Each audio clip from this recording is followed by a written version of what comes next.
Hey guys what's up, कैसे हैं आप सब लोग। आई होप आपकी प्रिपरेशन बहुत अच्छे से चल रही होगी, आप नोट्स प्रिपेयर कर रहे होंगे और केमिस्ट्री को अच्छे से सीख रहे होंगे। सो गाइस, प्रीवियस वीडियो में हमने डिस्कस किया था फैराडेज फर्स्ट लॉ।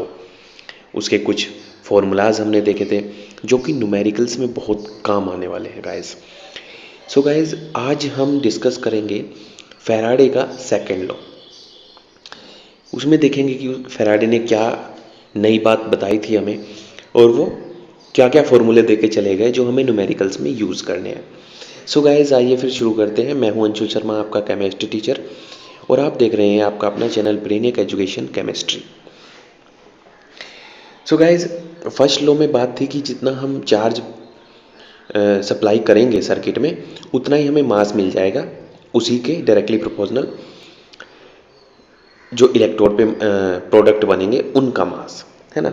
यहाँ पे ये बोला है, इसमें स्टेटमेंट क्या है, when the same quantity of electricity is passed through solution of different electrolyte connected in series, the mass of the substance produced at the electrode are directly proportional to the equivalent mass of the products.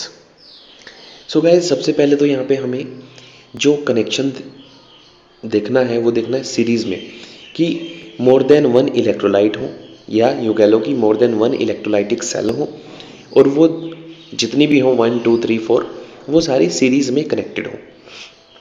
उससे होगा क्या, जो current हम supply कर रहे हैं, charge वो equal amount में जाएगा सभी इलेक्ट्रोड पर, और जो टाइम रहेगा वो भी सेम रहेगा, है कि नहीं।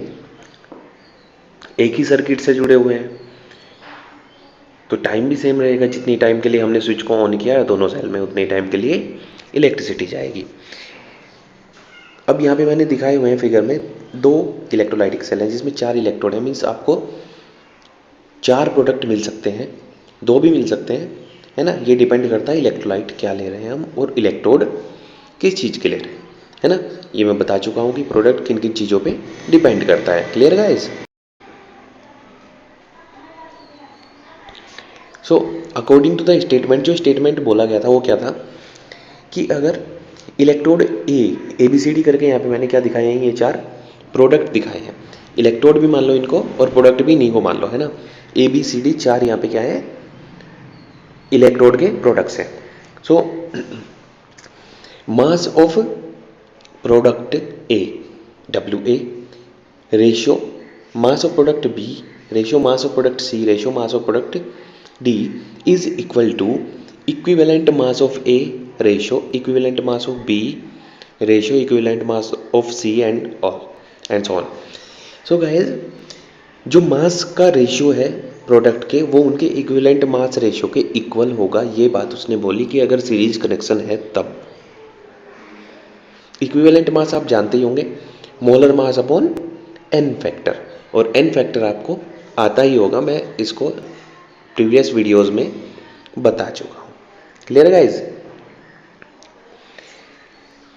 So for any series connection of 2 or more than 2 cell, the ratio of their respective weights at electrodes is equals to their equivalent mass ratio। ये भी एक सेकंड स्टेटमेंट है।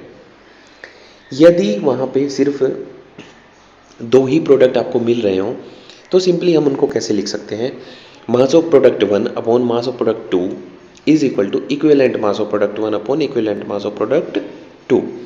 ये सिंपल सा फॉर्मूला आपको याद रखना है, ये सबसे ज़्यादा यूज़ होगा जो मैं अभी बता रहा हूँ, है ना। सो एग्जाम्पल देखते हैं। 2 सीरीज कनेक्शन वाली इलेक्ट्रोलाइटिक सेल हैं जिनमें इलेक्ट्रोलाइट कौन है, aqua solution of silver nitrate and aqua solution of copper sulphate. अब सिल्वर नाइट्रेट वाले में जो इलेक्ट्रोड है वो किसके लेंगे हम, सिल्वर के, और कॉपर सल्फेट वाले में कॉपर के इलेक्ट्रोड, रिएक्टिव ले लिया हमने। सो गाइज, होगा क्या, फर्स्ट सेल में एनोड कैथोड और सेकेंड सेल में एनोड कैथोड की हम रिएक्शन देखेंगे। सो गाइज, फर्स्ट सेल में एनोड की तरफ कौन जाएगा, खुद Ag रिएक्टिव है सिल्वर, वाटर जाएगा, और नेगेटिव वाला पार्ट कौन, NO3 माइनस जाएगा। सो याद करो इलेक्ट्रोकेमिकल सीरीज को, इलेक्ट्रोकेमिकल सीरीज में ऑक्सीडेशन पोटेंशियल जिसका ज़्यादा, एसओपी जिसका ज़्यादा या एसआरपी जिसका कम, वो यहाँ पे क्या हो जाएगा, ऑक्सीडाइज होगा, है ना। तो यहाँ पे ऑक्सीडाइज कौन होने वाला है, सिल्वर। गाइस सिल्वर यहाँ पे ऑक्सीडाइज होगा, है ना।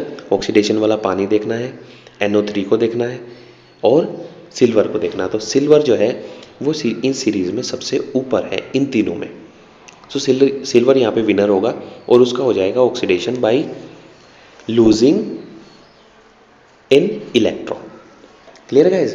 कैथोड पे क्या होगा, कैथोड पे Ag+ आयन सॉल्यूशन में भी है और खुद रॉड भी Ag की है, दूसरा वाटर है ना, माइनस वाले बस यही है दो।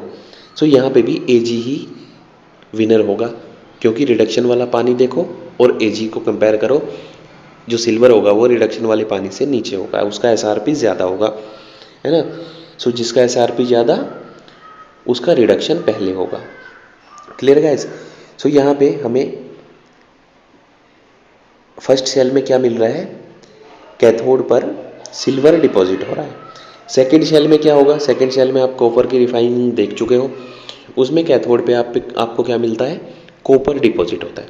तो देखिए यहाँ पे 4 इलेक्ट्रोड हैं, 4 इलेक्ट्रोड पे आपको प्रोडक्ट कितने मिल रहे हैं, 2 प्रोडक्ट मिल रहे हैं। ये दोनों क्या है, एक है सिल्वर रिफाइनिंग, एक है कॉपर रिफाइनिंग, सिंपल, ठीक है। सो यहाँ पे आपको 2 ही प्रोडक्ट मिलेंगे। सो फर्स्ट सेल में क्या होगा, W is equal to equivalent mass of Ag into Q upon 1 farad, है ना। और सेकंड सेल में जो मास होगा ये फर्स्ट लॉ से आ रहा है गाइस, याद रखना, ये जो फॉर्मूले हैं ये फर्स्ट लॉ से आ रहे हैं फैराडे के। सो मास ऑफ कॉपर हो जाएगा आपका equivalent mass of copper into I into T, means Q भी लिख सकते हैं यहाँ पे, क्यू है ना, अपॉन 96500। ये दोनों इक्वेशन बन गई।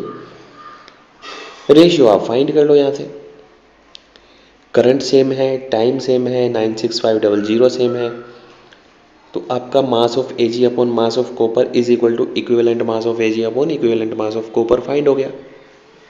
Clear guys, so simple. तो यहाँ पे आपको एग्जाम्पल से भी क्लियर हो गया होगा कि लॉ क्या कहता है ना, mass ratio is equal to equivalent mass ratio. So guys हमें क्या करना है, एक बार फिर से क्विकली देख लेते हैं। हमें करना है सीरीज में लगाना है जितनी भी इलेक्ट्रोलाइटिक सेल हैं सबको, उनके लिए करंट की वैल्यू सेम हो जाएगी, उनके लिए टाइम भी सेम होगा, जितनी देर करंट सप्लाई हुआ, पावर सप्लाई जितनी देर हुई वो भी टाइम सेम हो जाएगा। सो इस लॉ के अकॉर्डिंग फैराडे ने क्या बोला कि जो भी इलेक्ट्रोड पे हमें प्रोडक्ट का मास मिलेगा उनका रेशियो उनके इक्विवेलेंट मास के रेशियो के इक्वल आएगा, है ना। और ये हम एक एग्जांपल से भी समझ सकते हैं। ये तो रहा स्टेटमेंट का रिजल्ट जो है, ठीक है, फॉर्मूला। और अगर 2 प्रोडक्ट हो तो W1 upon W2 upon is equal to equivalent mass of first product upon equivalent mass of second product. Clear guys, ये हो जाएगा आपका। अब एग्जाम्पल के थ्रू हमने देखा कि 2 सेल हमने सीरीज में कनेक्ट किए, सिल्वर नाइट्रेट और कॉपर सल्फेट के इलेक्ट्रोलाइट वाले विद एक्टिव इलेक्ट्रोड। तो यहाँ पे हमें प्रोडक्ट क्या मिल रहा था, एक सिल्वर मिल रहा था और सेकंड सेल में क्या मिल रहा था, कॉपर।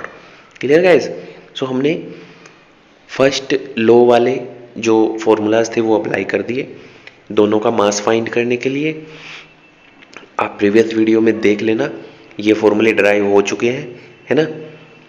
तो यहाँ से हमें क्या कंक्लूजन मिला कि mass ratio is equal to है किसके, इक्विवेलेंट मास रेशियो के।